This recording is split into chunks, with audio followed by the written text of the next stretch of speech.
اور ہمارے پاس اکثر بندے آتے رہتے ہیں کہ جی یہ پریشانی پڑھنے کو بتائیں، یہ پریشانی پڑھنے کو بتائیں. تو مجھے تو لگتا ہے کہ امام بخاری رحمۃ اللہ نے اس حدیث میں طلباء کو ایک پڑھنے کا نسخہ بتا دیا. کہنے لگے وہ کیا؟ میں نے کہا اس لیے کہ یہ حدیث کا آخری درس سنیں گے، تعلیم مکمل ہو گئی، اب یہ اپنے گھروں میں جائیں گے. جو نوجوان بچے ہوں گے، کوئی ملازمت کرے گا، کوئی کاروبار کرے گا، تو ان کو پریکٹیکل زندگی سے واسطہ پڑے گا. اب کئی مرتبہ انسان اپنے حالات کی مچھلی کے پیٹ میں پھنس جاتا ہے، قرضے میں پھنس گیا، نکلنے کا راستہ نہیں نکلتا، تو پھر یہ کہیں گے کہ جی اب ہم کیا کریں، ہمیں کوئی بتائے ہم اس مچھلی کے پیٹ سے کیسے نکل سکتے ہیں. تو امام بخاری رحمۃ اللہ نے بتلا دیا کہ تم تسبیح پڑھو گے، اس کی برکت سے اللہ تمہیں اس مچھلی کے پیٹ سے نکال دیں گے. لڑکی ہے، اس نے ختم بخاری کا سر سنا، اب وہ گھر جائے گی. جب گھر جائے گی تو ماں باپ اس کا رشتہ ڈھونڈیں گے اور پھر اس کا نکاح کر دیں گے. اب بعض بچیاں ہوتی ہیں جن کے رشتے نہیں آتے، وہ حالات کی مچھلی کے پیٹ میں پھنس جاتی ہیں، کریں تو کیا کریں. رشتہ آئے گا تو ماں باپ فرض ادا کریں گے، اب جب رشتہ نہیں آ رہا تو کیا کریں. تو پریشان ہوتی ہیں کہ ہم ان حالات میں سے کیسے نکلیں. تو امام بخاری رحمۃ اللہ نے فرمایا کہ تم تسبیح زیادہ پڑھو، اللہ تمہیں حالات کی مچھلی سے نکال دیں گے.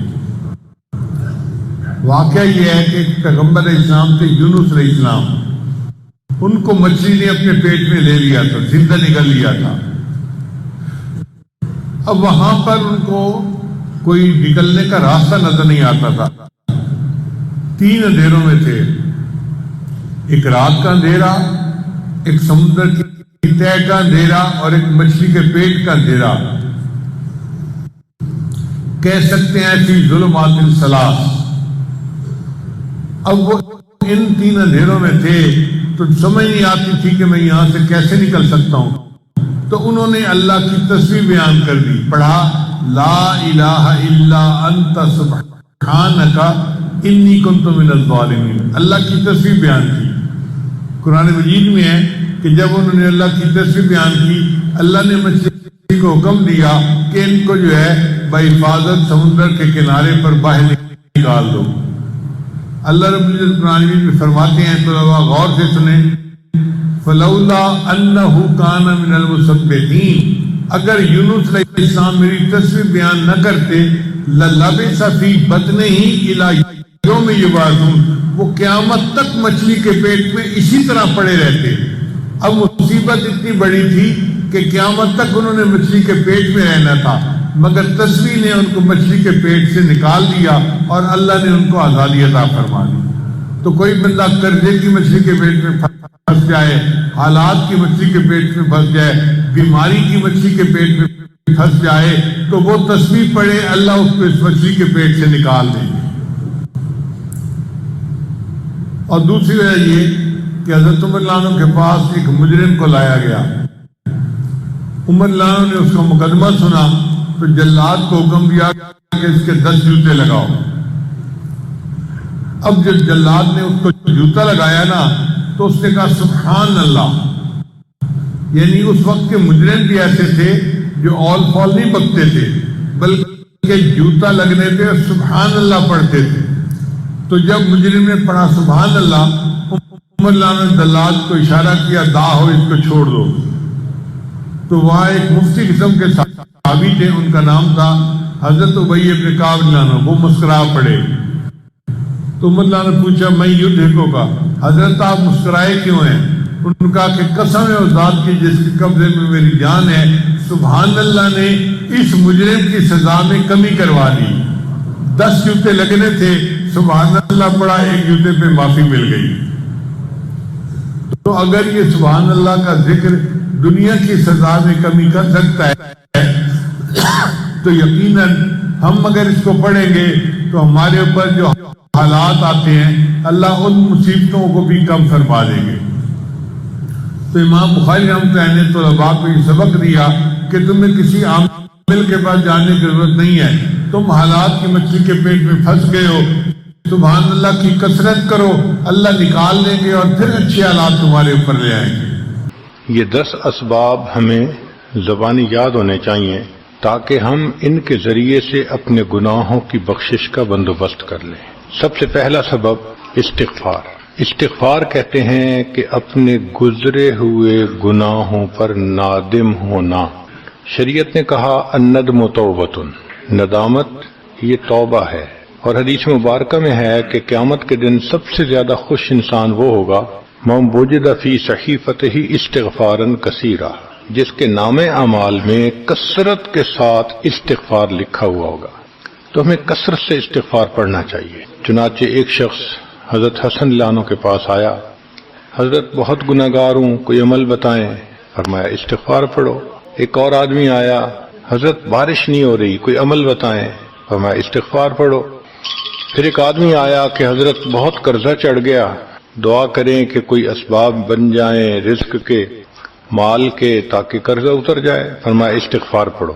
پھر ایک شخص آیا کہ حضرت دعا کریں اللہ مجھے بیٹا دے دے۔ فرمایا استغفار کرو۔ ایک آدمی آیا میرا باغ ہے، دعا کریں کہ میرا پھل زیادہ لگے۔ فرمایا استغفار کرو۔ ایک آدمی آیا میری کھیتی باڑی کی زمین ہے، دعا کریں پانی اندر سے نکل آئے۔ فرمایا استغفار کرو۔ اب سننے والا حیران کہ مختلف لوگ مختلف ضروریات آ کر بیان کرتے رہے، سب کے لیے ایک ہی جواب۔ تو اس نے پوچھا کہ حضرت کیا مسئلہ؟ تو فرمایا کہ دیکھو یہ جواب میں نے اپنی طرف سے نہیں دیا، قرآن مجید سے دیا ہے۔ اللہ تعالیٰ ارشاد فرماتے ہیں قرآن مجید میں فَقُلْتُ اسْتَغْفِرُوا رَبَّكُمْ إِنَّهُ كَانَ غَفَّارًا۔ تو سب سے پہلے استغفار کرنے سے گناہوں کی بخشش ہوتی ہے۔ يُرْسِلِ السَّمَاءَ عَلَيْكُمْ مِدْرَارًا، تمہارے اوپر اللہ بارشیں برسائے گا۔ وَيُمْدِدْكُمْ بِأَمْوَالٍ، اللہ مال کے ذریعے تمہاری مدد کرے گا۔ وَبَنِينَ، اور بیٹوں کے ذریعے مدد کرے گا۔ وَيَجْعَلْ لَكُمْ جَنَّاتٍ، اور اللہ تعالیٰ تمہیں درختوں پہ پھل زیادہ عطا کرے گا۔ وَيَجْعَلْ لَكُمْ أَنْهَارًا، اور اللہ تعالیٰ تمہارے لیے زمین سے چشمے جاری فرما دے گا۔ آپ اگر غور کریں تو ہماری روزمرہ کی جو پریشانیاں ہیں وہ انہی میں سے ہیں۔ کوئی بیٹے کے لیے پریشان، کوئی کاروبار کے لیے پریشان، کوئی قرضوں کی وجہ سے پریشان۔ اس کا مطلب یہ ہے کہ اگر ہم استغفار کرنے کی عادت ڈال لیں تو ہمیں کسی اور عمل کی ضرورت ہی نہیں ہے، اور یہ عمل قرآن مجید میں بتایا گیا ہے۔ یہ پروردگار عالم کا کلام ہے۔ ہم استغفار کم کرتے ہیں، کم از کم 100 مرتبہ صبح اور شام استغفار کا کرنا معمول بنا لینا چاہیے۔ آپ لوگ ڈرائیو کرتے ہیں اپنے دفتر جاتے ہوئے تو راستے میں جو آدھا گھنٹہ لگتا ہے اس میں کیا کرنا ہوتا ہے؟ بعض لوگ نعت سن لیتے ہیں، تلاوت سن لیتے ہیں، وہ بھی عبادت ہے، لیکن اس سے زیادہ بہتر یہ ہے کہ انسان خود پڑھے کچھ۔ تو اگر اس دوران آپ استغفر اللہ ہی پڑھتے رہیں تو سینکڑوں دفعہ استغفار نامہ اعمال میں لکھا جائے گا، اور اگر پورا پڑھ لیں استغفر اللہ ربی من کل ذنب واتوب الیہ تو یہ سونے پہ سہاگے والی بات ہے۔ تو اپنے ٹائمنگز کو ایسے ایڈجسٹ کریں کہ اس میں درود استغفار کثرت کے ساتھ آپ پڑھ سکیں، کیونکہ حدیث پاک میں یہ فرمانا کہ قیامت کے دن وہ بندہ بہت خوش ہوگا جس کے نام اعمال میں استغفار زیادہ ہوگا۔ دوسرا سبب ہے توبہ۔ توبہ اور استغفار بہت قریب ہیں، ان میں لائن آف ڈیمارکیشن ڈالنا تھوڑا ڈیفیکلٹ ہے، مگر علماء نے لکھا ہے کہ استغفار پچھلے گناہوں پہ ریپینٹنس کو کہتے ہیں، اور توبہ آئندہ گناہوں کو کمٹ نہ کرنا، اس کی کمٹمنٹ کرنا، عزم کرنا، اس کو کہتے ہیں۔ توبہ عزم جازم، ایک عہد کرنا کہ میں نے آج کے بعد گناہ نہیں کرنا، یہ توبہ کہلاتا ہے۔ تو گویا توبہ کا تعلق آئندہ گناہ نہ کرنا، استغفار کا تعلق پاسٹ کے ساتھ ہے کہ میں نے جو کیا برا کیا، اللہ بس میری غلطی کو پلیز معاف کر دیں، اس کو استغفار کہتے ہیں۔ اور یہ استغفار کا حکم اللہ رب العزت نے اپنے حبیب صلی اللہ علیہ وسلم کو دیا، فسبح بحمد ربک واستغفرہ، حکم ہے، صیغہ ہے امر کا۔ اللہ کے محبوب صلی اللہ علیہ وسلم کو اگر یہ حکم ہے تو سوچئے پھر ہمیں استغفار کرنے کی کتنی ضرورت ہے۔ توبہ ہر بندے پہ کرنی ضروری، چنانچہ کافر ہے تو وہ کفر سے توبہ کر کے مسلمان بن جائے، مومن ہے گناہوں سے توبہ کر کے نیک بن جائے۔ جو نیک ہے وہ جو اپنے اعمال کے اندر غفلت ہوتی ہے، نماز کی غفلت، ذکر میں غفلت، تلاوت میں غفلت، اس غفلت سے توبہ کرے، اور جو کہے کہ جی میں تو اس سے بھی توبہ کرتا ہوں، تو بھئی ہم جو اعمال کرتے ہیں یہ اس کوالٹی کے تو نہیں کہ اللہ تعالیٰ کے ہاں قبولیت پا سکیں۔ اب پھر استغفار کرنا کہ اللہ اس کو قبول کر لیجئے، کیونکہ اللہ کے محبوب صلی اللہ علیہ وسلم نے فرمایا ما عبدنا کا حق کا عبادتک، اے اللہ ہم نے عبادت نہیں کی جیسے عبادت کرنے کا حق تھا۔ اگر سید الاولین والآخرین صلی اللہ علیہ وسلم یہ فرماتے ہیں، ہم کس کھیت کی گاجر مولی ہیں، ہماری عبادتیں کیا عبادتیں ہیں؟ تو استغفار کرنا، توبہ کرنا ہم میں سے ہر بندے پر لازم ہے۔ تیسری چیز جس سے کہ گناہ معاف ہوتے ہیں، الحسنات الماحیہ، نیکیاں۔ جو انسان نیک اعمال کرتا ہے تو گناہ دھل جاتے ہیں۔ نیک اعمال کی مثال صابن کی ہے، گناہوں کی مثال میل کی سی ہے۔ صابن جتنا زیادہ لگتا ہے اتنا میل دھل جاتی ہے۔ ان الحسنات یذہبن السیئات، یہاں شیطان دھوکہ دیتا ہے۔ مثلا اگر کوئی بچہ تعلیم پا رہا ہے مگر کوئی گناہ بھی کرتا ہے، تیرے علم کا کیا فائدہ، گناہ تو چھوڑتا نہیں۔ بھائی اگر گناہ کرتے ہیں تو علم تو الٹا ان گناہوں کو دھوئے گا، وہ علم ہی چھڑوا دیتا ہے تاکہ دھونے کا مسئلہ ہی نہ رہے۔ اب عورت سوچے گی میں پردہ تو کرتی نہیں، نمازوں کا کیا فائدہ؟ یہ دھوکہ ہے شیطان کا۔ بھئی آپ نمازیں پڑھتی رہو، اس نمازوں کی برکت سے اللہ پھر پردے کی بھی توفیق دے دیں گے۔ تو نیکی نہیں چھوڑنی چاہیے کبھی بھی، یہ سوچ کے جی میں اچھا تو ہوں نہیں، کیا فائدہ؟ فائدہ ہے۔ جب اللہ فرما رہے ہیں کہ نیکیاں گناہوں کو دھو دیتی ہیں، بھئی گناہ تو ہم چھوڑتے نہیں اور نیکی آرام سے چھوڑ دیتے ہیں، یہ کہاں کی لاجک ہے؟ تو اس لیے نیکی بھاگ بھاگ کے کرنی چاہیے۔ اگر گناہ ہیں تو نیکی اور زیادہ کریں تاکہ نیکی کی برکت سے گناہوں کی ظلمت ختم ہو جائے اور دھل جائے۔ حدیث پاک میں ہے بندہ گناہ کرتا ہے لکھ دیا جاتا ہے، دوسرا گناہ، تیسرا، 5 گناہ کرتا ہے، پھر اس کے بعد وہ ایک نیکی کرتا ہے تو نیکی والا فرشتہ کہتا ہے کہ دیکھو اللہ کے ہاں دستور ہے من جاء بالحسنۃ فلہ عشر امثالھا، اس کو 10 نیکیاں ملنی تھی، تم نے 5 گناہ لکھے ہیں نا، اچھا تم 5 گناہ مٹا دو، میں نامہ اعمال میں 10 نیکیوں کی بجائے صرف 5 نیکیاں بیلنس وہ ڈال دیتا ہوں۔ چنانچہ 5 گناہ مٹا دیے جاتے ہیں، 5 نیکیاں نامہ اعمال میں لکھ دی جاتی ہیں۔ اس لیے خوب نیکی کرنی چاہیے تاکہ اللہ تعالیٰ گناہوں کی ظلمت سے ہمیں محفوظ فرما دے۔ چوتھی چیز جس سے کہ گناہ معاف ہوتے ہیں، دعاء المؤمنین للمؤمن، جو ایمان والے ایک دوسرے کے لیے دعائیں کرتے ہیں اس سے بھی گناہ معاف ہوتے ہیں۔ چنانچہ عمر لانو جا رہے تھے عمرے کے لیے، نبی علیہ السلام نے فرمایا اے بھائی ہمیں اپنی دعاؤں میں نہ بھولنا، تو نبی علیہ السلام نے امت کو تعلیم دی کہ ایک دوسرے کو دعاؤں کے لیے کہنا چاہیے۔ یہ بہت اچھی عادت ہے کہ جب کسی سے ملیں جی ہمیں اپنی دعاؤں میں یاد رکھیں، والدین کو کہنا، بڑوں کو کہنا، دوستوں کو کہنا، کیا معلوم کس کی مانگی ہوئی دعا کام آ جائے۔ اس دعا کا فائدہ ہوتا ہے نا، تبھی تو قرآن مجید میں دعا سکھائی گئی، ربنا اغفر لنا ولاخواننا الذین سبقونا بالایمان، اے اللہ جو ہم سے پہلے ایمان والے چلے گئے ان کی بھی مغفرت فرما دے۔ تو فائدہ ہوتا ہے تو قرآن نے دعا سکھائی ہے نا۔ تو ایمان والوں کی دعاؤں سے دوسرے ایمان والوں کو فائدہ ہوتا ہے۔ حدیث پاک میں ہے دوست کی دعا دوست کے پیٹھ پیچھے رد نہیں کی جاتی، کیوں؟ اس میں خلوص ہوتا ہے۔ تو اس لیے حدیث پاک میں ہے، مسلم شریف کی روایت ہے کہ اگر کوئی آدمی فوت ہو جائے اور 40 آدمی جنازہ پڑھ لیں جو ایمان والے ہوں، توحید والے ہوں، فرمایا ما من رجل مسلم یموت فیقوم علی جنازتہ 40 رجلا لا یشرکون باللہ شیئا الا شفعهم اللہ فی، اللہ 40 بندوں کی نماز جنازہ کو قبول کر کے میت کی مغفرت فرما دیتے ہیں۔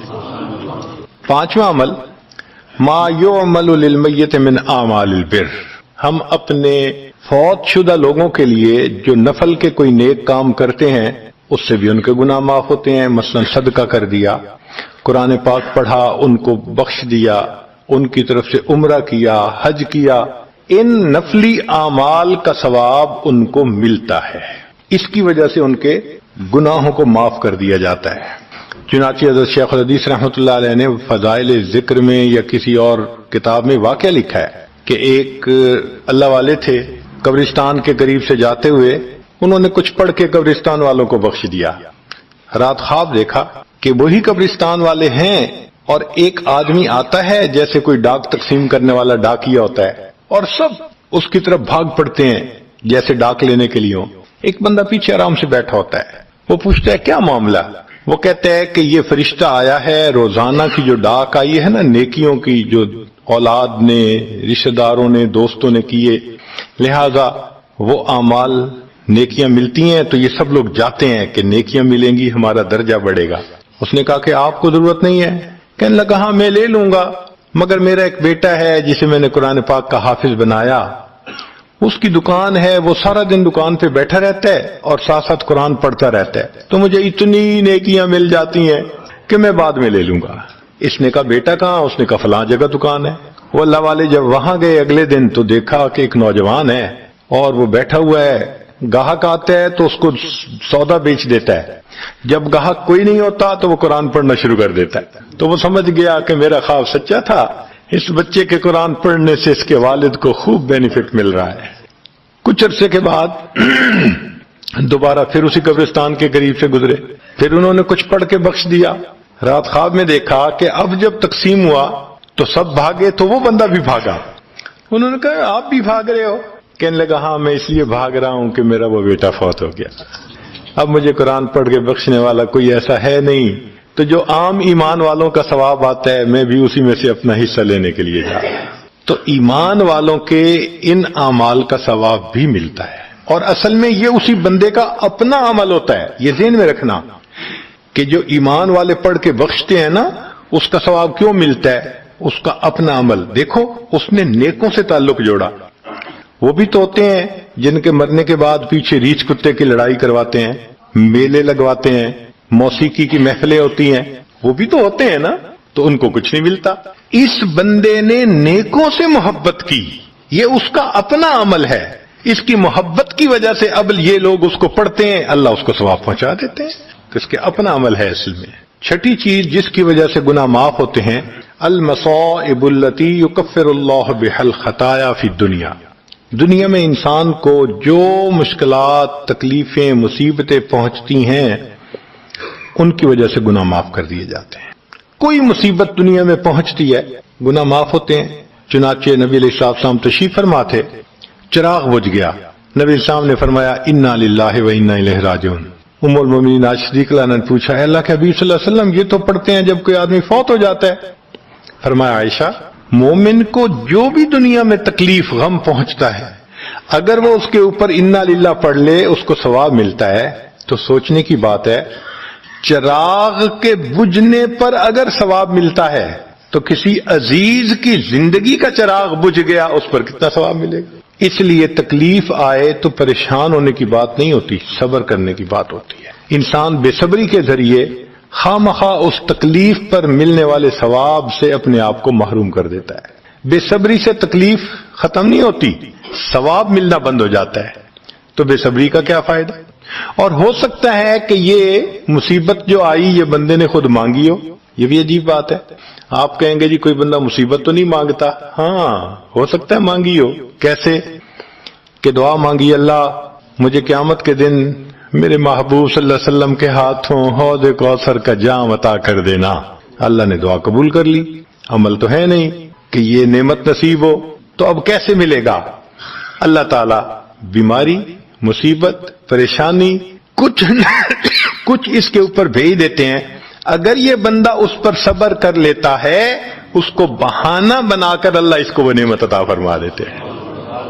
چنانچہ ایک بزرگ تھے 70s میں تھے، بیوی بھی اسی طرح بہت نیک تھی. بیوی نے کہا کہ میرا بڑا دل چاہتا ہے کہ نبی علیہ الصلوۃ والسلام کا دیدار نصیب ہو. میں بڑا درود شریف پڑھتی ہوں، نفل پڑھتی ہوں، مگر مجھے واضح زیارت نہیں ہوئی. آپ کو کوئی عمل آتا ہو تو بتا دیں. انہوں نے کہا عمل آتا ہے، کرو گی؟ کہا بالکل کروں گی. کہنے لگے اچھا جمعہ کا دن آ رہا ہے، خوب نہا دھو کے وہ جو دلہن والے کپڑے تھے نا تمہارے کناری والے گوٹے وہ پہننا اور میک اپ کرنا، خوشبو لگانا، اور میں بس جمعہ پڑھ کے آؤں گا تو پھر ٹھیک ہے. اس نے کہا بہت اچھا. وہ اللہ کی بندی نہائی دھوئی، دلہن کی طرح خوب تیار ہوئی، کپڑے دلہن والے پہنے، ان بزرگوں نے جمعہ کی نماز پڑھی تو ساتھ بھائی کا گھر تھا اس کی، یعنی ان کی بیوی کا، تو بیوی کے بھائی کے گھر چلے گئے، اس کو جا کے کہا میری عمر دیکھو اور آ کے اپنی بیوی بہن کی حالت دیکھو۔ اس نے کہا کیا مسئلہ؟ وہ ساتھ آ گیا، اور جب گھر آ کے اس نے دیکھا تو بیوی تو دلہن بنی بیٹھی ہے۔ بھائی کو غصہ آیا، تمہیں اپنی یہ تمہاری عمر اور یہ تمہارے لچھن۔ اس نے تو ڈانٹا اور وہ بیچاری روئی، اس کا دل ٹوٹا، رو رو کے حال برا، سو گئی۔ اللہ کی شان کہ اس نیند میں اس کو نبی علیہ السلام کی زیارت نصیب ہو گئی۔ اب وہ اٹھی تو وہ خوش بھی ہے اور پریشان بھی ہے، خوش اس بات پہ کہ زیارت ہو گئی، اور پریشان اس بات پہ کہ میاں نے کیا کیا، خود کہا دلہن بنو اور خود بھائی سے مجھے ڈانٹ پڑوا دی۔ تو پھر اس نے پوچھا کہ آپ نے ایسا کیوں کیا؟ انہوں نے کہا دیکھو میں تمہاری زندگی کو قریب سے جانتا ہوں، میں نے تمہیں اتنا پیار محبت سے رکھا ہے کہ تمہیں زندگی کے کوئی تکلیف نہیں پہنچنے دی میں نے، تم نے عبادت کی انتہا کی ہے، مگر کچھ نعمتیں ہوتی ہیں جو دل ٹوٹنے پہ ملتی ہیں، تو تمہارا تو کبھی دل ٹوٹا نہیں، تو میں نے ایک بہانہ بنایا کہ تمہیں کہا دلہن بنو، بھائی کو شکایت لگا دی، اس نے ڈانٹ پلا دی، تمہارا دل ٹوٹا، اللہ کو رحم آ گیا، اللہ تعالیٰ ٹوٹے دلوں پر رحم فرما دیتے ہیں۔ تو ممکن ہے کہ یہ مصیبت، یہ پریشانی اللہ کی طرف سے ہمارے لیے انعام کا سبب بن کے آئی ہو۔ اس لیے ہمارے بزرگوں نے کہا سکھ دکھاں تو دیواں وار، کہ میں سکھوں کو دکھوں پہ قربان کر دوں، سکھ دکھاں تو دیواں وار، دکھاں آن ملائم یار، کہ دکھوں نے مجھے میرے یار سے ملا دیا۔ اللہ کو بڑا ترس آتا ہے اس بندے پر جس پر کوئی مصیبت آتی ہے، پریشانی آتی ہے۔ پھر ساتویں چیز جس سے کہ گناہ معاف ہوتے ہیں، ما يحصل فی القبر من الفتنة والزغطة والروع، قبر کے اندر انسان جب جائے گا تو اس کو وہاں پر زغط قبر پیش آئے گا، قبر دباتی ہے، اس قبر کے دبانے سے بھی گناہ معاف ہوتے ہیں، اور یہ زغط قبر ہر کسی کو پیش آئے گا۔ سعد لانو ایک صحابی ہیں، نبی علیہ السلام نے ان کا جنازہ پڑھایا اور اللہ کے محبوب صلی اللہ علیہ وسلم پنجوں کے بل چلنے لگے، تو صحابی نے پوچھا اے اللہ کے حبیب صلی اللہ علیہ وسلم آپ ایسے چل رہے ہیں؟ فرمایا سعد کی نماز جنازہ میں شرکت کے لیے اتنے فرشتے آسمان سے اتر آئے، مجھے پاؤں رکھنے کی جگہ نہیں مل رہی۔ یہ پھر حدیث پاک میں آتا ہے کہ نبی علیہ السلام نے فرمایا سعد کی وفات پر اللہ کا عرش بھی 3 دن تک روتا رہا۔ جن کی وفات پہ اللہ کا عرش روئے، اللہ کے فرشتے جنازے میں اتریں، کیسے اللہ کے مقبول بندے ہوں گے؟ پھر نبی علیہ السلام نے فرمایا سعد کو بھی زغط قبر پیش آیا۔ تو اس کا مطلب یہ ہے کہ یہ زغط قبر تو پیش آنا ہی ہے، ہر کسی کو آنا ہے، کوئی بھی ہو۔ اب یہ عجیب سی بات ہے، مگر اس کو سمجھیں کہ کیوں پیش آنا ہے۔ آپ اگر کسی ریسٹورنٹ پہ جائیں اور جا کے سویٹ ڈش کھائیں یا کباب کھائیں تو بل پے کرنا پڑتا ہے نا، گروسری سٹور سے جا کے کوئی چیز لائیں بل پے کرنا پڑتا ہے نا، ہر چیز کا بل ہوتا ہے نا۔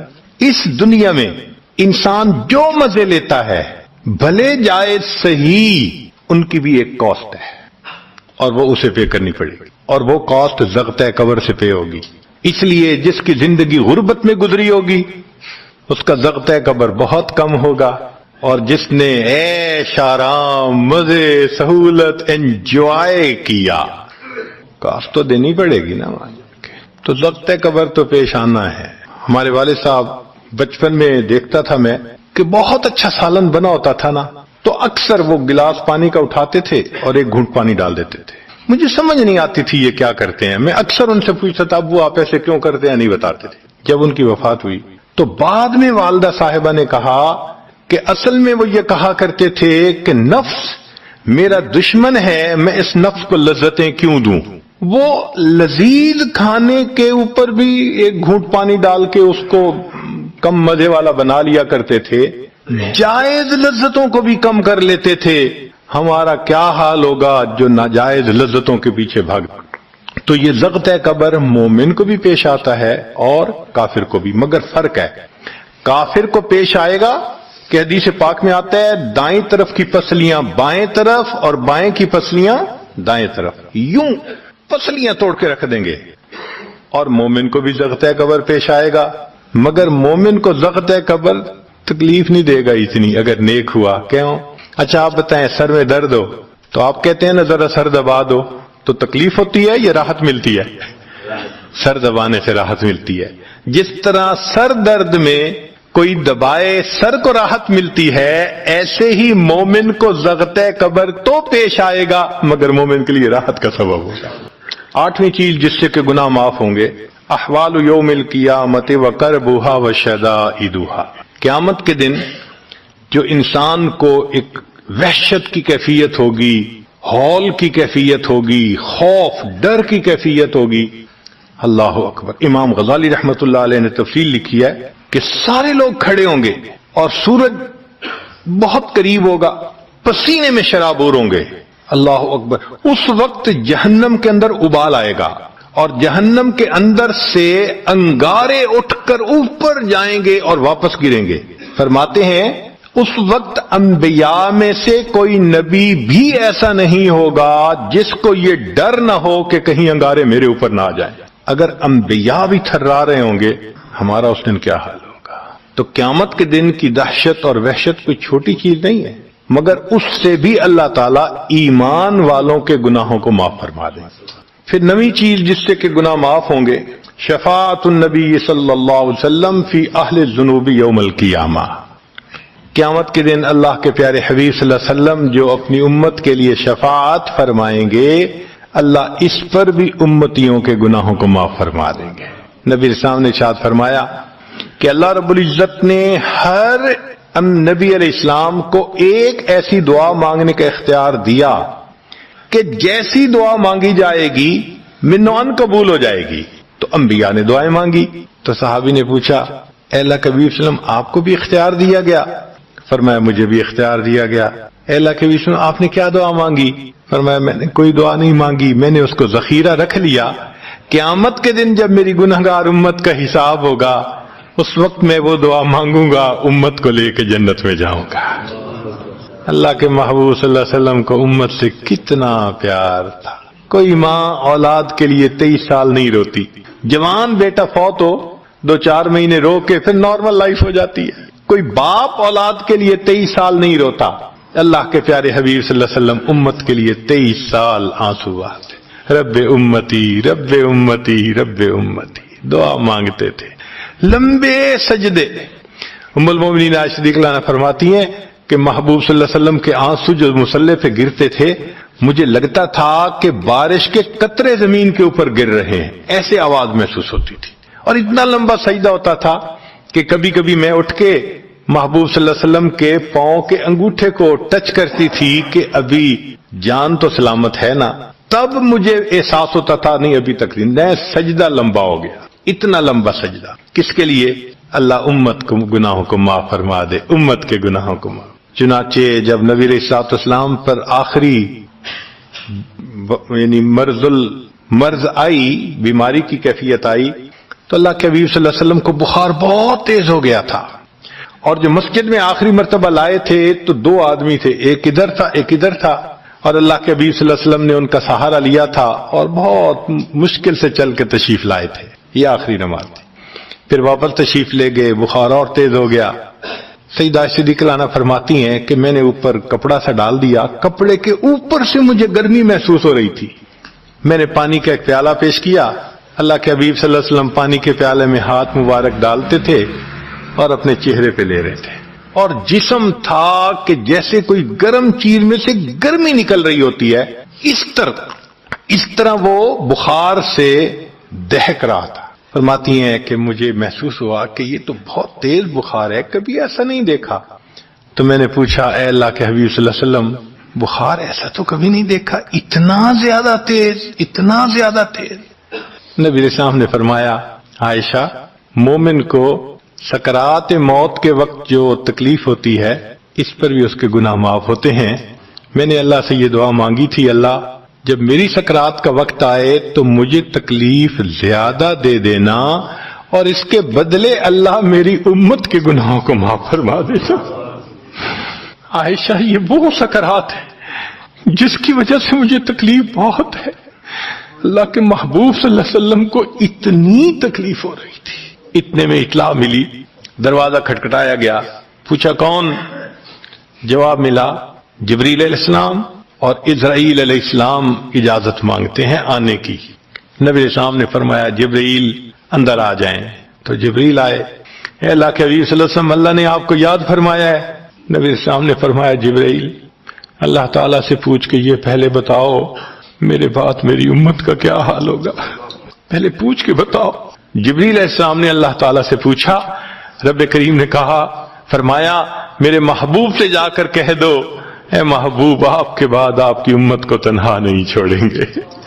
جب نبی علیہ السلام کو تسلی ہو گئی، محبوب نے فرمایا اچھا ملک الموت کو بھی اندر آنے دو۔ اللہ کے محبوب صلی اللہ علیہ وسلم کو امت سے ایسی محبت تھی، اللہ اکبر۔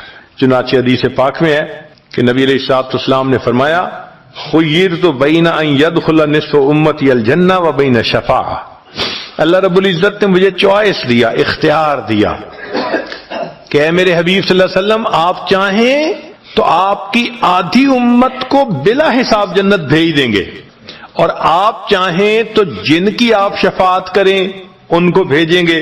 نبی علیہ السلام فرماتے ہیں فاخترت الشفاعہ، میں نے شفاعت کو چن لیا، لأنہا اعم و اکثر، اس لیے کہ میری شفاعت پر آدھی سے زیادہ امت کے لوگ جنت میں چلے جائیں گے۔ اللہ اکبر۔ پوچھنے والے نے پوچھا اے اللہ کے حبیب صلی اللہ علیہ وسلم اترونہا للمتقین، کیا آپ کی شفاعت نیکوں کے لیے ہوگی؟ فرمایا لا ولکنہا للمذنبین الخطائین المتلوثین، نہیں میری شفاعت میرے امت کے گناہگاروں کے لیے ہوگی۔ اللہ کے حبیب صلی اللہ علیہ وسلم کی شفاعت کا نصیب ہو جانا یہ بھی گناہوں کی بخشش کا سبب ہے۔ مگر شفاعت کس کو نصیب ہوگی اس کی بھی تفصیل سن لیجئے۔ کچھ لوگ ہوتے ہیں سنت کو دیکھتے ہیں ان کا دل خوش ہو جاتا ہے، وہ سنت رکھنے والے کو انکریج کرتے ہیں، اس کو مورل سپورٹ دیتے ہیں، نہیں تم نے اچھا کیا۔ اور کچھ وہ ہوتے ہیں کہ جو دیکھتے ہیں چہرے پہ سنت سجی، کیا ملا بن گئے، کیا تم نے چہرے پہ کر لیا۔ علماء نے لکھا جس نے سنت کو دیکھ کر ناگواری کا اظہار کیا اس نے اپنے آپ کو شفاعت سے محروم کر لیا۔ یہ نہیں ہے کہ ہم سنت کا مذاق بناتے پھریں اور ہمیں شفاعت نصیب ہوگی، نہیں، احترام ہو دل میں سنت کا۔ نبی علیہ الصلوۃ والسلام کی ایک ایک سنت پہ قربان ہو انسان، جب یوں محبت ہوگی تو پھر نبی علیہ الصلوۃ والسلام کی شفاعت بھی ان کے لیے ہوگی۔ 10واں سبب جس سے کہ گناہ معاف ہوں گے، رحمت اللہ و عفوہ و مغفرتہ بلا سبب من العباد، قیامت کے دن انبیاء کرام شفاعت کریں گے، بخشش ہوگی، پھر علماء کریں گے، شہداء کریں گے، پھر سب جنتی شفاعت کریں گے، حتیٰ کہ کوئی ایسا نہیں رہے گا کہ جو کسی اور کی شفاعت کرے، اور وہ لوگ جہنم میں ہوں گے کہ جن کا کوئی جنتی واقف ہی نہیں ہوگا۔ اللہ اکبر، سالوں وہ جہنم میں جلتے رہیں گے، جلتے رہیں گے۔ پھر ایک وقت آئے گا کہ ان میں سے جن کے دل میں تھوڑا سا بھی ایمان ہوگا نا، اگرچہ اس کی شفاعت کرنے والا کوئی نہیں ہوگا، ان کو بھی اللہ بخشنے کا سبب بنائیں گے۔ وہ کیسا ہوگا؟ حدیث پاک میں آتا ہے کہ یہ جو ایمان والے ہوں گے نا، ان کے اور کافروں اور مشرکین کے درمیان جو دیوار تھی نا آگ کی، اس کو ذرا ٹرانسپیرنٹ اللہ بنائیں گے۔ تو مشرکین دیکھیں گے اور کہیں گے ہم تو جل ہی رہے تھے، تم تو کلمہ پڑھتے تھے، تم بھی یہاں جل رہے ہو۔ تو وہ جب ان کو کلمے کا تانا دیں گے کہ تمہارا نام تو مسلمانوں والا تھا نا، تو اس وقت وہ جہنمی اللہ سے فریاد کریں گے، اللہ تیری توحید کا تانا دیتے ہیں، کہاں گیا تمہارا خدا، تم بھی ہمارے ساتھ جل رہے ہو۔ جب وہ فریاد کریں گے اللہ تعالیٰ جبریل علیہ السلام کو فرمائیں گے جبرائیل جاؤ، جس کے دل میں ذرہ برابر بھی تمہیں ایمان نظر آتا ہے اس کو بھی جہنم سے نکالنا، ان کو بھی جہنم سے نکال دیا جائے۔ پھر اس کے بعد وہ بچیں گے کہ جن کا ذرہ ایمان بھی نہیں فرشتے کو نظر آئے گا۔ جب کہا میں نے یا اللہ تو میرا حال دیکھ، جب کہا میں نے کہ یا اللہ تو میرا حال دیکھ، حکم آیا میرے بندے نامہ اعمال دیکھ۔ تو انسان کے جیسے اعمال ہوں گے ویسے اس کے حال ہوں گے۔ اگر نیک اعمال ہیں تو اللہ تعالیٰ پرسکون زندگی کر دیں گے، اور اگر برے اعمال ہیں تو زندگی سکون سے خالی کر دیں گے۔ اس لیے اللہ تعالیٰ کی بنائی ہوئی ترتیب کو ہمیشہ فالو کرنے کی ضرورت ہے۔ ہمارے بزرگوں نے 4 باتیں بتائی ہیں جو لوہے کی لکیر ہے، النقش کالحجر، پتھر پہ لکیر کی مانند ہے۔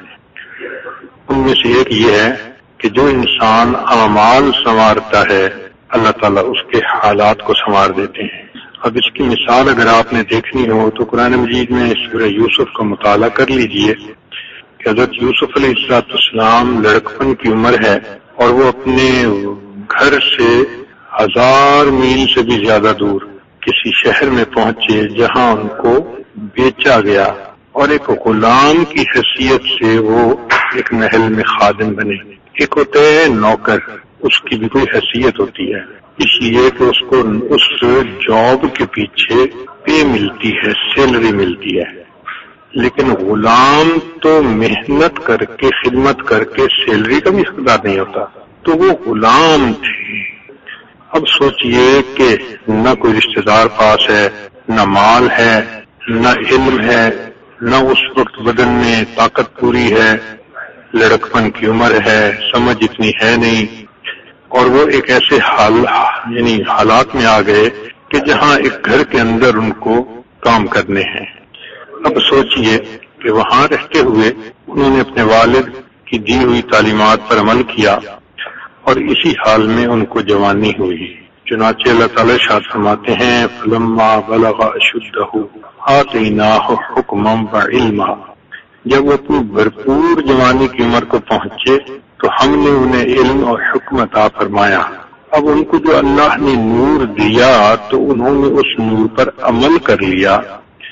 نتیجہ کیا نکلا کہ وقت کے ساتھ ساتھ ان پر ایک امتحان آیا جس میں وہ کامیاب ہوئے، اور کامیاب ہونے کے بعد پھر ان پر مزید امتحان آیا کہ ان کو جیل بھیج دیا گیا، تو وہ جیل میں چلے گئے، 9 سال جیل میں رہے۔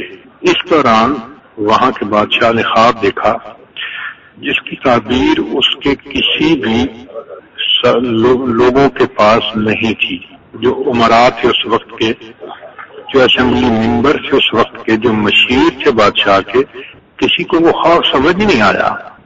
تو اس نے پھر اناؤنس کر دیا کہ بھئی کوئی بندہ بتاؤ جو اس خواب کی تعبیر بتائے۔ تو اس طرح کسی نے یوسف علیہ السلام کے بارے میں بتایا، آپ نے تعبیر دی کہ 7 سال اچھی کھیتی ہوگی، پھر 7 سال قحط آئے گا، تو کھیتی کو بچا کے رکھو تاکہ قحط کے زمانے میں لوگ بھوکے نہ مریں۔ اب یہ تعبیر اتنی اچھی تھی کہ بادشاہ کو پسند آئی، اور پھر بادشاہ کے دل میں یوسف علیہ السلام کی ایک محبت آ گئی تھی، کیونکہ وہ پہچان گیا تھا کہ قصور یوسف علیہ السلام کا نہیں، قصور میری بیوی کا ہے۔ اس لیے اس نے کہا تھا انک کنت من الخاطئین، کہ مجھے کرتوت یہ تیرا ہی نظر آتا ہے، تو نے اسے اپنی طرف متوجہ کرنے کی کوشش کی۔ تو چونکہ ان کے ذہن میں بادشاہ کے یہ تھا کہ یوسف علیہ السلام اتنے امین ہیں کہ باوجود میری بیوی نے گناہ کی دعوت دی مگر اس نے میری عزت میں بددیانتی نہیں کی، تو اس کے ذہن میں خیال آیا کہ اگر میں خزانے بھی اس کے حوالے کر دوں تو یہ میرے خزانوں میں بددیانتی نہیں کرے گا۔ چنانچہ اس نے یوسف علیہ السلام کو جیل سے نکالا اور پھر کہا انک الیوم لدینا مکین امین۔ سبحان اللہ، جو کل غلام تھے، کل مجرم بن کے جیل میں پڑے ہوئے تھے، آج حالات کی تبدیلی دیکھیے کہ اللہ خزانوں کا والی ان کو بنا دیتے ہیں، اور پھر کوئی اپوزیشن نہیں ہے کہ بادشاہ نے ڈیسیژن لیا تو پبلک نے اس کی اپوزیشن کی، نہیں، لوگوں نے بھی مانا کہ ہم تو خواب کو سمجھ نہیں سکے تھے، جس نے یہ خواب سمجھا وہی ہمیں اس کرائسس میں نکالے گا، تو متفقہ طور پر وہ وقت کے بادشاہ بن گئے۔ سبحان اللہ، نہ برادری ہے، نہ دوست ہے، نہ مال ہے، نہ کچھ اور ہے، اللہ بنا اسباب کے اعمال کے سنورنے پر ان کو وقت کا بادشاہ بنا دیتے ہیں۔ تو دیکھا، جہاں اعمال سنوریں گے اللہ تعالیٰ وہاں حالات کو خود سنواریں گے، یہ ایک طے شدہ بات ہے۔ اور اگر ہم چاہیں کہ اعمال تو ہم سنوارے نہیں، حالات سنور جائیں، ہم قطرے مارتے پھریں گے، ہم ٹکرے مارتے پھریں گے، ہمارے حالات نہیں سنوریں گے۔ ایک چٹان سے اگر سر ٹکرائے تو چٹان کو کیا ہونا ہے؟ سر ہی پھوٹنا ہے۔ ہم اللہ تعالیٰ کی بنائی ہوئی ترتیب کو کیسے الٹ سکتے ہیں؟ یہ تو پاسبل ہی نہیں ہے۔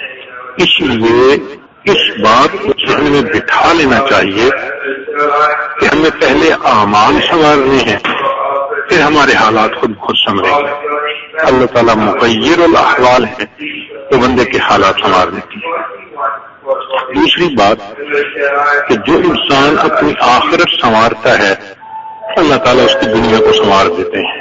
یہاں بھی ہم غلطی کرتے ہیں، ہم چاہتے ہیں پہلے دنیا سنورے پھر ہم آخرت کو سنواریں گے، مگر اللہ نے ترتیب یہ بنائی ہے کہ جو بندہ اپنی آخرت کو سنوارتا ہے اللہ تعالیٰ اس کی دنیا کو سنوار دیتے ہیں۔ سبحان اللہ۔ اگر اس کی مثالیں دیکھنی ہیں تو ہمارے بزرگوں کی زندگیوں کو دیکھو کہ سفیان ثوری رحمۃ اللہ علیہ ایک فقیہ گزرے ہیں، ایک شخص ان کو 1 سال کے 365 جوڑے کپڑے کے بنا کے ہدیہ کرتا تھا۔ روزانہ وہ نیا سوٹ بدلتے تھے اور پرانا صدقہ کر دیتے تھے۔ اللہ نے ایک شخص کے دل میں محبت ایسی ڈال دی تھی۔ آج ہے کوئی ایسا نواب، ایسا امیر جو 365 سال کے بدلے؟ کوئی عورت ایسی ہے؟ نہیں۔ تو دیکھو اللہ نے اپنے راستے پر محنت کرنے والے بندوں کے لیے دنیا اس طرح قدموں میں ڈال دیتے ہیں۔ حضرت مجدد ثانی رحمۃ اللہ علیہ صرف اپنی خانقاہ میں رہتے تھے، مگر ان کے اثرات وقت کے بادشاہ پر اتنے پڑے کہ بالآخر اس نے ان کے کہنے کے مطابق شرک کو ختم کیا، بدعات کو ختم کیا اور ہر جگہ دین کے احکام کو لاگو کر دیا۔ اب دیکھیے، نہ سیاست ہے، نہ کسی سے ان کی لڑائی ہے، صرف ایک جگہ پر بیٹھ کر انہوں نے اللہ کو یاد کیا، دعائیں کی، اللہ نے ان کی وجہ سے پورے ماحول کو بدل کے رکھ دیا۔ تبھی تو ان کو مجدد ثانی کہتے ہیں۔ ایک انگریز انڈیا کے وزٹ پر آیا تو اجمیر بھی گیا، وہاں اس نے حضرت خواجہ معین جی سے اجمیری رحمۃ اللہ علیہ کا مزار دیکھا۔ پھر جب واپس اپنے ملک میں گیا تو اس سے وائف نے پوچھا کہ سناؤ تم نے کیا کیا دیکھا؟ اس نے باقی چیزیں بھی بتائیں اور ایک یہ بات بھی بتائی کہ دیکھو میں نے زندگی میں پہلی بار دیکھا کہ ایک آدمی زمین کے اندر لیٹا ہوا ہے مگر لوگوں کے دلوں پر حکومت کر رہا ہے۔ اس لیے کہ اجمیر شریف کے مزار پر مسلمان بھی جاتے ہیں، ہندو، سکھ، کافر بھی جاتے ہیں۔ تو وہ حیران اس بات پہ تھا کہ یہ بندہ تو قبر میں چلا گیا لیکن آج بھی اس کی محبت ایسی لوگوں کے دلوں میں ہے کہ دن میں سینکڑوں نہیں ہزاروں لوگ وہاں آتے ہیں اور اپنے لیے دعائیں مانگتے ہیں۔ تو معلوم ہوا کہ جو شخص اپنی آخرت کو سنوارتا ہے اللہ تعالیٰ اس کی دنیا کو سنوار دیتے ہیں۔ ہارون رشید کا واقعہ لکھا ہے کہ وہ کھڑکی سے دیکھ رہا تھا اور نیچے مسجد میں امام ابو یوسف رحمۃ اللہ علیہ آ رہے تھے تو 2 طلباء ان کے پیچھے پیچھے آ رہے تھے اور دونوں چاہتے تھے کہ ہم حضرت کے جوتے اٹھائیں۔ چنانچہ جب حضرت نے مسجد دروازے پر آ کر جوتے اتارے تو ایک طالب علم نے ایک جوتے کو اٹھایا، دوسرے نے دوسرے کو اٹھا لیا۔ ابو طلباء سمجھدار تھے، چاہتے تھے کہ ہم جوتے اٹھائیں، تو انہوں نے یہ فیصلہ کیا کہ ایک نے رومال پھیلایا اور ایک نے ایک جوتا ڈالا، دوسرے نے دوسرا جوتا ڈالا، اور یوں ایک نے رومال ایک طرف سے پکڑ لیا، دوسرے نے رومال دوسری طرف پکڑ لیا، اور یوں پیچھے پیچھے جوتوں کو لے کے دونوں بچے مسجد کے اندر داخل ہوئے۔ تو ہارون رشید نے ایک ٹھنڈی سانس لی۔ بیوی نے پوچھا کیا ہوا؟ اس نے کہا کہ یوں تو لوگ ہمیں بادشاہ کہتے ہیں، ہمارے جوتے اٹھانے کے لیے بھلا کون سے ڈرتا ہے؟ تو جو اللہ کی رضا والی زندگی اختیار کرتا ہے، اپنی آخرت کو سنوارتا ہے، پھر اللہ تعالیٰ اس کی دنیا کو بھی سنوار دیتے ہیں۔ تیسری بات کہ جو شخص اللہ سے اپنے تعلق کو سنوار لیتا ہے اللہ تعالیٰ مخلوق سے اس کے تعلق کو سنوار دیتے ہیں۔ آج ہم اس میں بھی الٹی ترتیب پہ عمل کرتے ہیں۔ ہم چاہتے ہیں سب لوگ ہم سے راضی ہو جائیں اور کر کے بھی کوئی راضی نہیں ہوتا۔ کسی سے ساس ناراض، کسی سے بہو ناراض، کسی سے ماں باپ ناراض، کسی سے بچے ناراض، کسی سے دوست ناراض، اور لوگ کہتے بھی ہیں کہ جی ہم دوسروں کے لیے اتنا کرتے ہیں اور لوگ پھر بھی ہماری بدخوائیاں کرتے ہیں. تو اصل راہ یہ ہے کہ ہم نے اللہ سے اپنا تعلق نہیں سنوارا ہوتا تو اللہ تعالیٰ مخلوق کے دل میں بھی ہماری بدگمانیاں ڈال دیتے ہیں، چنانچہ لوگ ہمارے بارے میں الٹی باتیں کرنے لگ جاتے ہیں. تو اللہ سے جو تعلق کو سنوارتا ہے، اللہ مخلوق کے تعلق کو خود سنوار دیتے ہیں. اس کی اگر مثال دیکھنی ہے تو نبی علیہ السلام کی مبارک زندگی کو دیکھیں کہ مکہ مکرمہ میں جب آپ تھے تو قریش مکہ جان کے دشمن تھے. اللہ اکبر کبیرہ. لیکن آپ ہجرت پر تشریف لے گئے اور 8 سال کے اندر اندر جب آپ مکہ میں داخل ہوئے فاتح مکہ بن کے، تو جتنے بڑے بڑے قریش تھے سب آئے اور سب نے آ کے آپ کے ہاتھ پر بیعت کی، اسلام قبول کیا. نبی اسلام نے فرمایا الحمدللہ وحدہ، سب تعریفیں اللہ کے لیے ہیں. نصر عابدہ، جس نے بندے کی مدد کی، وہزم الاحزاب وحدہ، اور سب دشمنوں کو اس اکیلے اللہ نے شکست دی. چنانچہ ہندہ ایک عورت تھی کہ اس کے والد کو حمزہ رضی اللہ عنہ نے جنگ بدر میں شہید کیا تھا، قتل کیا تھا. اس کو بہت دکھ تھا اس بات کا، اور وہ غیظ و غضب کے اندر جل بھن رہی تھی. چنانچہ اس نے ایک شخص تھا جس کا نام تھا وحشی، تو اس وحشی کو یہ کہا کہ میں تمہیں آزاد بھی کر دوں گی اور میں تمہیں یہ پیسے بھی دوں گی اگر تم حمزہ رضی اللہ عنہ کو شہید کرو. چنانچہ جنگ احد میں وحشی نے حمزہ رضی اللہ عنہ کو شہید کر دیا. جب اس عورت کو خبر ملی تو وہ اس قدر خوش تھی کہ وہ آئی اور اس نے غصے کے اندر حمزہ رضی اللہ عنہ کا سینہ چیرا، کلیجی نکالی، دل نکالا، پھیپھڑے نکالے اور ان چیزوں کو چبایا. اب آپ غور کریں کہ عورت ذات اگر جسم میں سے یہ عضو کاٹ کے دانتوں سے چبا رہی ہے تو کتنا غصہ ہوگا اس کے دل میں. پھر اس نے جسم کے جو اندر کے آرگن تھے ان کو دھاگے میں پرویا اور گلے میں ہار بنا کے پہنا. اس کا اپنا غصہ پورا کیا. اب جس عورت کو اتنا غصہ تھا آپ سوچئے کہ وہ کتنی بڑی دشمن ہوگی. اللہ اکبر. لیکن جب مکہ فتح ہوا تو وہ عورت بھی آتی ہے اور کلمہ پڑھ کے مسلمان ہو جاتی ہے اور پھر وہ یہ الفاظ کہتی ہے کہ اللہ کے حبیب صلی اللہ علیہ وسلم آج سے پہلے مجھے سب خیموں میں سے سب سے زیادہ نفرت آپ کے خیمے سے تھی، اور آج میں سب کے سامنے کہتی ہوں کہ سب خیموں میں سب سے زیادہ محبت مجھے آپ کے خیمے سے ہے. اللہ اکبر کبیرہ. ایسے دشمنوں کے دل میں بھی اللہ نے محبتیں ڈال دی. سبحان اللہ. چنانچہ امیر معاویہ رضی اللہ عنہ نے عائشہ رضی اللہ عنہ کو خط لکھا کہ آپ ام المومنین ہیں، آپ مجھے نصیحت فرمائیں. تو ام المومنین نے ایک چھوٹا سا جوابی خط لکھا اور واقعی انہوں نے نصیحت کرنے کا حق ادا کیا، نبی اسلام کی صحبت کا حق ادا کر دیا. انہوں نے خط کا جواب یہ دیا کہ اگر آپ مخلوق کو راضی کرنے کے لیے اللہ کو ناراض کریں گے تو اللہ مخلوق کے دل میں تمہاری نفرت ڈال دیں گے، وہ تم سے بھی ہیٹ کریں گے. اور اگر آپ اللہ کو راضی کرنے کے لیے مخلوق کو ناراض کر بیٹھیں گے اللہ مخلوق کے دل میں تمہاری محبت بھر دیں گے، وہ تم سے محبت کرنے لگ جائیں گے. تو اس لیے فرمایا کہ تم اللہ سے اپنے تعلق کو سنوارو گے تو مخلوق سے تمہارا تعلق خود بخود سنور جائے گا. ایک بزرگ فرماتے ہیں کہ جب کبھی میری بیوی میرے ساتھ آرگومنٹ کرتی تھی، تلخ کلامی کرتی تھی، تو میں سمجھتا تھا یہ کسی گناہ کا وبال ہے، تو میں استغفار زیادہ کرتا تھا. نتیجہ یہ ہوتا تھا کہ میری بیوی میرے ساتھ بہت سوچ جاتی تھی. فضیل بن عیاض رحمۃ اللہ علیہ فرماتے ہیں کہ میں نے جب بھی اللہ تعالیٰ کی نافرمانی کی میں نے دیکھا اس کے بدلے میں یا تو بیوی نے میری نافرمانی کی، یا اولاد نے نافرمانی کی، یا میرے ماتحتوں نے نافرمانی کی، یا پھر میرے سواری کے گھوڑے نے میری نافرمانی کی. یعنی اللہ کی نافرمانی جو ہم کرتے ہیں وہ کہیں نہ کہیں ڈاؤن دی اسٹریم ریفلیکٹ ہوتی ہے. جو ہمارے ماتحت